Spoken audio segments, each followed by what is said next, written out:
وما لنا ألا نتوكل على الله وقد هدانا سبلنا ولنصبرن على ما آذيتمونا وعلى الله فليتوكل المتوكلون.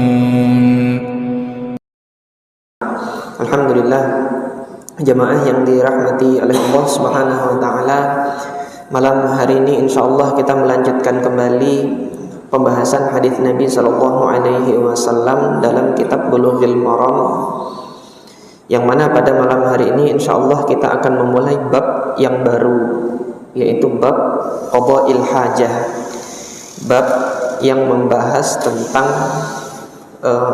adab-adab, bab adab qada'il hajah, yaitu bab yang membahas tentang adab-adab buang hajat di dalam Islam. Bagaimana Nabi Shallallahu Alaihi Wasallam mengajarkan kepada kita adab-adab untuk buang air besar. Nah, ini hadis-hadis yang dibawakan oleh Al-Hafidz Ibnu Hajar menjelaskan tentang adab-adab tersebut. Al-hajah, secara bahasa al-hajah itu adalah keperluan. Ketika dikatakan hajat itu keperluan, kebutuhan seseorang, memerlukan sesuatu, membutuhkan sesuatu, itu maknanya adalah hajat. Nah, di dalam disiplin ilmu fikih dan disiplin ilmu hadis, hajat ini kemudian digunakan oleh para ulama untuk mengungkapkan secara kiasan tentang aktivitas buang air. Nah, ini di dalam bahasa Indonesia pun buang air ini adalah ungkapan kiasan. Kita bukan buang-buang air kan. Ada air di mana? Ada air di gelas kemudian dibuang-buang. Artinya tidak sesuai dengan kenyataannya gitu. Tetapi yang kita buang adalah kotoran yang ada di dalam badan kita. Itu aktivitas yang kita buang. Kotoran berupa cairan ataupun nanti berupa materi yang padat. Nah, ini sejatinya yang kita buang. Kita sedang membuang kotoran. Kenapa kok tidak diungkapkan saja buang kotoran gitu loh? Buang kotoran besar, buang kotoran kecil. Ungkapan yang demikian itu saja, itu di telinga masyarakat kita itu saru untuk diungkapkan. Jadi rasanya itu tidak nyaman untuk diucapkan oleh lisan dan tidak nyaman untuk didengar oleh telinga. Kalau kalau kita menyatakan lagi buang kotoran, buang air kencing, tidak nyaman didengar oleh telinga. Oleh karena itu dalam budaya masyarakat kita ada ungkapan-ungkapan yang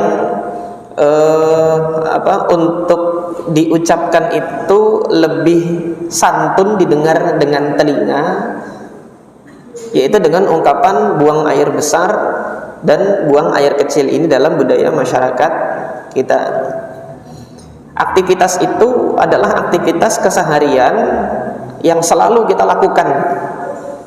Artinya melalui keseharian kita, aktivitas tersebut tidak lepas dari dari kegiatan kita setiap hari. Tetapi kita memilih ungkapan-ungkapan yang santun untuk diungkapkan. Itu bagaimana budaya masyarakat kita ada mengajarkan demikian, yaitu dengan mengungkapkan buang air besar, buang air kecil. Saya masih ingat ketika di SD, tidak boleh nanti ngomong sama gurunya, "Bu, saya mau kencing." Tetapi diajarkan oleh guru-guru kita, saya mau buang air kecil. Nah, ini adalah pendidikan, pengajaran yang disampaikan oleh guru-guru kita ketika kita masih kecil, agar kita ini menjadi seorang yang memiliki budi pekerti dalam ucapan. Nah, disiplin ilmu agama ini juga demikian gitu loh. Baik itu disiplin ilmu fikih maupun disiplin ilmu hadis, ketika mengungkapkan aktivitas yang demikian, yang mana aktivitas tersebut kan aktivitas kotor, tetapi gimana kita mengungkapkannya?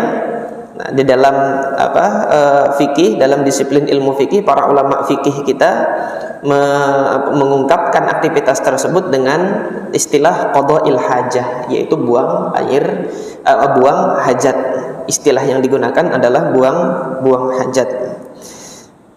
Nah, ini yang diungkapkan, artinya dalam pemilihan kata ini pun ada pengajaran adab di situ.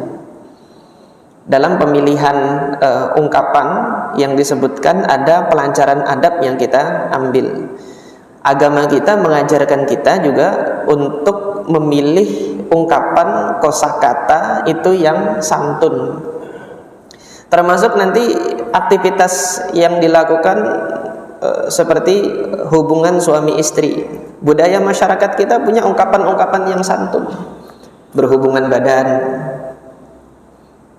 Ketimbang nanti ketika diungkapkan dengan ungkapan bersetubuh. Nah, ini sudah agak tidak sopan kalau diucapkan. Berjima, bersenggama, ini sudah tidak nyaman untuk didengar telinga. Alhamdulillah masyarakat kita punya ungkapan yang lebih santun lagi. Hubungan suami istri, hubungan badan. Nah, Al-Quran juga demikian, mengajarkan kepada kita untuk mengungkapkan aktivitas tersebut dengan ungkapan-ungkapan yang santun. Nah, kita kemarin sudah belajar makna apa? Arti dari menyentuh wanita. Nah, Al-Quran itu menggunakan pilihan kata menyentuh. Ketika Sayyidah Maryam mengatakan anna yakunu li walad, bagaimana saya ini bisa punya anak? Walam yamsasni bashar, sementara saya belum pernah disentuh oleh laki-laki. Ini ungkapan Al-Quran yang mengajarkan kepada kita pilih ungkapan yang seperti itu untuk mengungkapkan aktivitas yang mana terdengar di telinga itu tidak santun, tidak nyaman gitu. Nah, dari sini dalam pemilihan kata ini pun Islam sudah mengajarkan kita adab. Alhamdulillah. Nah, sekarang ketika melakukan kegiatan tersebut, ada adab-adabnya atau tidak? Ada adab-adabnya. Maka disinilah Al-Hafidz Ibnu Hajar membawakan hadis-hadis tersebut, membawakan hadis-hadis yang berkenaan dengan bagaimana Rasulullah SAW mengajarkan adab kepada kita, baik sebelum buang air besar, ketika buang air besar, dan setelah buang air besar. Jadi ada tahapan-tahapannya. Sebelum buang air besar, itu ketika kita sudah merasa ada sesuatu yang hendak keluar, ini sinyal dari tubuh kita bahwasanya ada kotoran yang harus dibuang. Ketika kita membuang kotoran itu bagaimana gitu kan? Ditempatkan di sembarang tempat kah? Kapanpun kita mau gitu kan, dimanapun kita mau, disitukah kita tempatkan? Ada pilihan tempat nggak diajarkan dalam Islam? Ada. Islam mengajarkan ini semua. Nah, perkara yang demikian dahulu oleh ahlul kitab pernah menyindir Nabi Muhammad SAW itu seakan-akan kok kurang kerjaan. Disindirnya, diolok-oloknya, dan ketika itu disampaikan kepada Hudzaifah ibnul Yaman. Hudzaifah, Nabi kamu itu ngajarin semuanya kan, sampai buang air aja diajarin gitu. Nah, demikian bukan merupakan suatu hal yang memalukan bagi seorang muslim. Hudzaifah mengatakan pada saat itu, menjawab dengan tegas, iya, justru kesempurnaan agama kami ini sampai masalah buang air besar aja diajarin gitu loh. Sampai masalah buang hajat aja ada ajarannya, ada pelajarannya.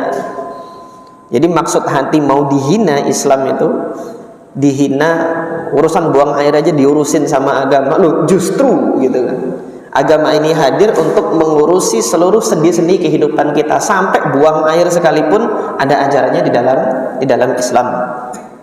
Nah, hadis pertama yang dibawakan oleh Al-Hafidz Ibnu Hajar rahimahullah di dalam bab adab qada'il hajah, bab tentang adab-adab buang hajat, adalah hadis Anas ibn Malik Yang mana hadis ini ada kelemahan di dalamnya dan hadis ini tidak mahfuz. Tidak mahfuz ini tidak benar Rasulullah pernah melakukan ini. Nah, kenapa kok Al-Hafidz Ibnu Hajar membawakan hadis ini gitu? Terus kenapa kok Al-Hafidz Ibnu Hajar, mungkin nanti sebagian orang akan mengatakan ini Al-Hafidz Ibnu Hajar nggak tahu hadis sahihkah gitu kan? Ini kurang ajar kalau ada persangkaan yang seperti ini terhadap seorang ulama. Nanti akan kita pelajari kenapa kok beliau malah justru membawakan hadis yang dhaif, yang mungkar lagi. Di bab ini diletakkan di yang pertama kali. Sementara kebiasaan beliau rahimahullah kalau membawakan hadis-hadis dhaif itu diletakkan di akhir-akhir. Tetapi ini beliau letakkan di awal-awal. Nah, ini insya Allah akan kita tadabburi fikih beliau. Kenapa kok beliau meletakkan hadis ini, bahkan hadis ini adalah hadis yang dhaif diletakkan di pertama kali. Kita baca terlebih dahulu apa yang diungkapkan oleh Al-Hafidz Ibnu Hajar dalam bab ini. Qala rahimahullah babu adab qada'il hajah. Bab tentang adab buang hajat. An Anas ibn Malik radhiyallahu an. Beliau mengatakan, Al-Hafidz Ibnu Hajar mengatakan, diriwayatkan dari Anas ibn Malik radhiyallahu anhu qala. Anas ibn Malik berkata, kana Rasulullah sallallahu alaihi wasallam, dahulu Rasulullah sallallahu alaihi wasallam, idza dakhala al-khala'a, ketika beliau itu masuk tempat buang air. Nah, ini diungkapkan dengan kata-kata khala. Khala itu artinya khala yakhlu, menyendiri. Khala yakhlu khuluwan wa khala'an. Maknanya adalah menyendiri. Tempat di mana seseorang itu bersendiri. Secara bahasa artinya khala itu secara bahasa tempat di mana orang itu menyendiri. Kemudian istilah ini diungkapkan untuk menyatakan tempat orang buang air, karena orang buang air gitu kan, itu yang harus sendiri. Artinya sampai di sini Islam juga mengajarkan dari pemilihan kata khala ini artinya apa? Seorang yang buang air harus sendiri. Harus sendiri itu apa? Tertutup dari pandangan orang lain. Nanti akan dijelaskan dalam hadis yang lain. Bahwasanya Nabi Shallallahu Alaihi Wasallam itu ketika melewati dua buah kuburan, beliau mendengar siksaan bagi kedua orang yang ada di dalam kuburan tersebut. Ketika Rasulullah menjelaskan sebabnya kenapa yang salah satu itu disiksa gitu kan. Rasulullah mengatakan yang satu ini disiksa li'annahu yamshi bin namimah. Satu ini orangnya gemar ngadu domba. Senang kalau kaum muslimin itu berantem. Jadi hati-hati yang senang berantem, baik itu berantem mulut ataupun berantem berantem fisik gitu. Senang kalau kaum muslimin itu bermusuhan satu sama lain, itu hati-hati. Kita khawatir nanti kelak dikubur orang yang demikian ini mendapatkan siksa yang seperti ini. Yang satu lagi, kenapa disiksa? Karena dia apa? La yastatiru inda baulin, dia tidak menutup dirinya ketika buang air kecil. Riwayat yang lain menyebutkan yatanazzahu itu membersihkan diri, membersihkan lubang tempat buang airnya. Jadi di dalam riwayat ini ada dua penyebab seseorang itu disiksa, dikubur dengan siksaan yang berat. Yang satunya itu karena memang tidak membersihkan diri setelah buang air. Yang kedua, dia tidak menutup dirinya dari pandangan orang lain ketika dia buang air. Nah, berdasarkan hal ini, maka jelas pemilihan kata khala yang artinya menyendiri ini ada maknanya secara selain dari makna secara bahasa, ada makna secara fikihnya, yaitu apa? Seorang muslim itu dituntut untuk menyendiri ketika dia buang air. Artinya menyendiri ini gimana?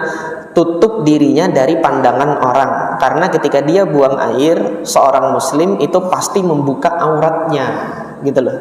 Kalau dia membuka aurat itu oleh agama kita tidak untuk dipandang orang banyak. Maka tutup diri ketika kita buang air agar orang tidak melihat aurat kita. Karena seseorang yang menampakkan aurat itu adalah hina di dalam agama kita.